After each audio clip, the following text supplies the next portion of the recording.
everybody. Thank you guys for joining us today on this beautiful Friday morning. Next up, we've got Gordon from Circle talking about stablecoins on unstable chains. All right. Thank you so much for the introduction. Hi, everyone. My name is Gordon Liao. I run research at Circle, and I serve as Circle's chief economist.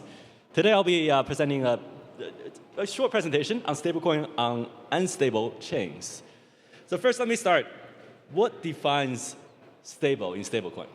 So oftentimes, when I ask that question, the common answer I get is price stability on exchanges. That is, on, say, CoinMarketCap or some DEX UI, what is the price of that stablecoin? Is it close to 1? Is it not close to 1? But that's actually not the way I think about it, at least I like to think about it. I think the more fundamental feature of stability is stablecoins must meet one-to-one redemption in fiat in the primary market with the issuer in reasonable time. So what does that mean? One-to-one redemption in fiat means that you actually have to have banking access, banking rail access. And in the primary market means that it's not just trading on secondary market exchanges, sometimes they're illiquid, but rather it is actually with the issuer directly. I think that's fundamentally what defines stable in stablecoin, rather than some price series that's a factor of market liquidity at a time. So now let me get into the technical part. So the necessary but not sufficient condition I think is needed is there's no double spending. Of course, this is a fundamental issue for all tokens, but I think for stablecoins it's a little bit unique here. One reason is many of the stablecoins and also RWA tokens are issued on many chains. USDC, for instance, are issued and deployed on 18 blockchains. And there's a chain proliferation which could lead to risk proliferation. Many of these are EVM-compatible chains, but then there are also non-EVM chains. And some of these are relatively new, and some of these are not, do not have as long of a history. In addition, I think having cross-chain transfer is, while it's important in utility functions, but it could actually introduce quite a bit of risk. So I think stablecoins are, multi-chain stablecoins are only as stable as the weakest chain that it is deployed on to some extent. There are ways to mitigate it, and I'll talk about that in a little bit. But for instance, cross-chain transfer of stablecoin on chain A to chain B, and if there's some reorg on chain A that happens, you could end up with double minting. So what can go wrong? We've seen many of these small incidents in the past. There are forks, chain splits. The DAO hard fork in 2016 was the largest, but that was a decision that's made consensus by the community as well. There were temporary splits during the Berlin upgrade due to Git errors. Some were pre-merge chains. And then there were now recent proposals of reversing, for instance, the Bybit hack. Of course, I think there's a gray line there of what type of hack should be reversed and what type should not be reversed. So I don't think it's the best way for community to necessarily propose and figure that out without some sort of formalism. Reorgs actually happen quite a lot. Reorgs on L2s, on testnets, on Beacon Chain 2022. We actually see more than our fair share of reorgs as a stablecoin issuer because we work and partner with many of the L2s and L1s, and in the testing phase we experience these.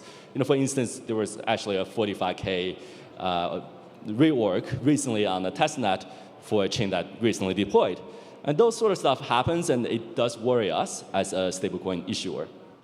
Of course, there are chain halts and outages, but that's more common. That's probably less of an issue in creating double mint type of issues. So the notable patterns we're seeing is, client software bugs, configuration issues with nodes, as well as network stress. But I'll focus on client diversity. I think client diversity is lacking in the space. It's because while Ethereum has multiple clients, L1 has multiple clients. Many of the L2s don't necessarily have multiple clients, and many alternative L1s don't necessarily have many clients.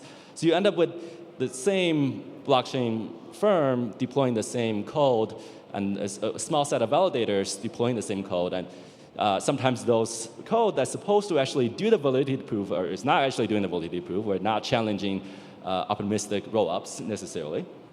So those are issues that we are concerned with.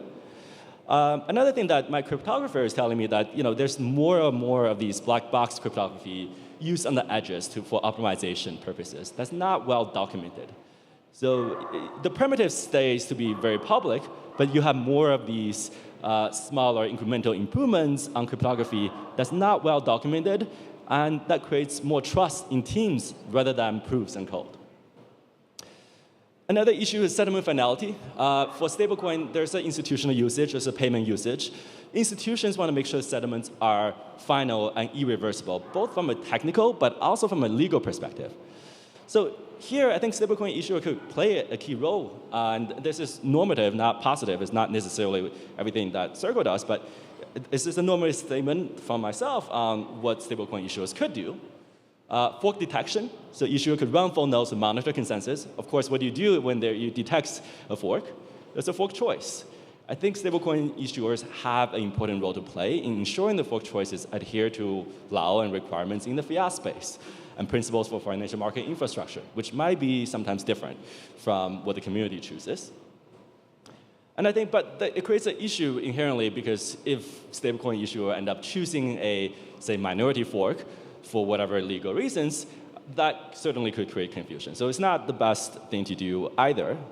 Providing backup finality and escape hatching, I think that's another possible way. Certainly, I'll show examples of that. And then providing capital cushion in case of irreversible loss. That's the ultimate safeguard, I think, in many instances. So escape hatch, what are they? Well, they're emergency exit mechanisms. So example of this is DYDX last year decided to basically stop their L2 that's built on, I think, Starknet's infrastructure. So that led to, I think, third party actually building, if I remember, it's like L2B building something like a escape hatch based on the Merkle proofs. That led to $40 million of withdrawals safely to L1 Ethereum based on those proofs. But you need to have those proofs in place. So the rollups need to have the right proofs. And for L1 chain deprecation, that's more difficult because it's harder to implement an escape hash for L1 onto another L1. I think the ultimate escape hatch, however, is to fiat. And this is now being required by law in some jurisdictions. That is, you have to meet the one-to-one redeemability IPAR in your bank account for the fiat value of the stablecoin in which it represents. That is challenging, of course, with sometimes blockchain house and conflicting final states and proofs. So that's not a perfect solution either, but it's one step in the way of providing that stable guarantee. I'll talk a little bit about maintaining an off-chain ledger for legal finality. This seems to be somewhat redundant, but it's actually sometimes necessary. So what issuers could do, which is to store transaction records off-chain, maybe with some latency after a certain number of blocks. And this could serve as a legal finality backup. So this is similar to the concept of transfer agents in the RWA space. If you know about how Buildo, the BlackRock token works, is they have a transfer agent, which is securitized. And that sort of distinction legally of a separate database that's stating this set of transfers are final, I think that provides at least some legal guarantee. It's not necessarily what stablecoin issuers are doing today, but perhaps it's some area of exploration. We could also build a code base for checking updating states separately from the node client code base. So that requires a lot more work for every single node to do, or for every single chain if you're a large issuer. But I think that's another way of guaranteeing that the transactions are actually what they are. Finally, I speak a little bit about crossing transfers and why they are both risky but also areas of opportunity. They're areas of opportunity because stablecoin issuers have this unique ability to not just do the lock and mint bridge, but also do the issuer burning on the source chain and minting on the destination chain type of transfers using messaging protocol in between. So Circle has a cross-chain transfer protocol, CCTP. But the challenge is, if there are reworks on the source chain affecting a burn transaction, it could lead to double mint or double spend. So how do you deal with this? How do you get faster speed, yet some way of ensuring that there's not double minting? So Circle's CCTP v2, for instance, which we recently announced, allows faster than finality cross-chain transfers. And how we do it is we set a global allowance of capping the losses across all the CCTP chains for in-flight USDC that are in transfer. And this global allowance is effectively absorbed by a reserve capital buffer in case of double mint. What are capital buffer? Capital buffer is basically excess capital on the equity side that makes up in case the asset falls below liability. So we have some framework there, and check it out. Lastly, just to mention, I think blockchains might not be the most stable. Not all blockchains are stable, but stablecoins certainly can with its unique properties. Thank you so much.